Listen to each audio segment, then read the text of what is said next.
Good morning, good morning friends.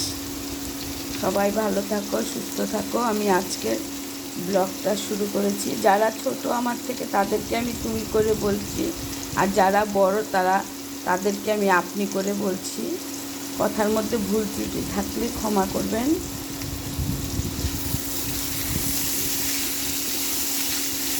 এই দেখুন, আজকে আমি একটু নুডলস তৈরি করছি। আমি নুডলসের আলুটা আর গাজরটাকে আগে ভেজে নিচ্ছি, আর ওইদিকে নুডলসটাকে আমি সেদ্ধ করে রেখেছি। আর ওইখানে আমি পরে একটু ভাজা হলে আমি পেঁয়াজ দেবো, কাঁচা লঙ্কা দেবো, তারপরে নুডলসটা দেবো। নুডলসটাকে আমি ভালো করে সেদ্ধ করে রেখেছি। আর এইদিকে এই নুডলসটা, এটা ময়দার নুডলস নয়, এটা সুজি দিয়ে তৈরি। আমি দেখাচ্ছি,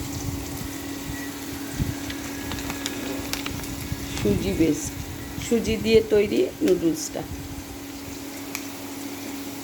আমি আজকে করে দেখছি কেমন হয়।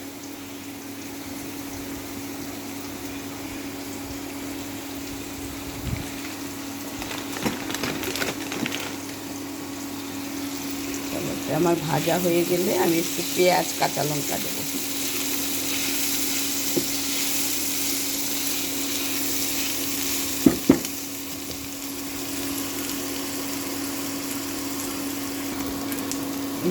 এখানে আমি পেঁয়াজ দিয়ে দিলাম, কাঁচা লঙ্কা দিয়ে দিয়েছি। এখন একটু ভেজে নিয়ে তারপরে নুডলসটা মিশিয়ে দেবো।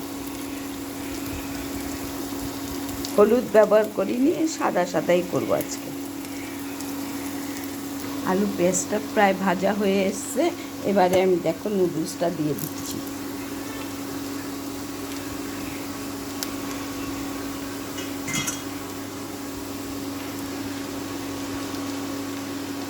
নুডলসটা দিয়ে আমি নেড়ে নেড়ে ভেজে নেব। ভেজে নিয়ে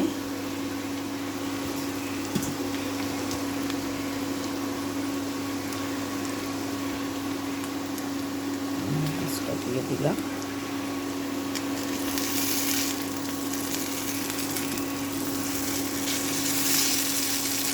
আস্তে একটু কমিয়ে দিচ্ছি।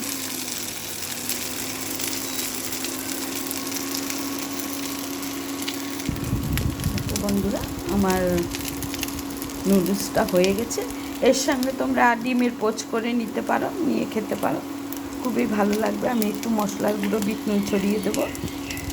এভাবে আজকের নুডলসটা আমি করে নিয়েছি। ভালো লাগলে লাইক কমেন্ট শেয়ার করবে, পাশে থাকবে। এর মধ্যে আরও সবজি দেওয়া যেতে পারে, বিনস দেওয়া যেতে পারে, কিন্তু আমার ঘরে যা ছিল তাই, মটরশুঁটি দেওয়া যেতে পারে। ঘরে যা ছিল তা দিয়ে আমি আজকে বানিয়ে নিয়েছি। তোমরা সবাই ভালো থাকো, সুস্থ থাকো। গরমে ভালো করে অনেক করে জল পান করো। জল খেলে শরীরটা অনেকটা সুস্থ থাকবে। সবাই ভালো থাকো, এই কাম্য। তাহলে আজকের মতো আসি, টাটা, বাই বাই।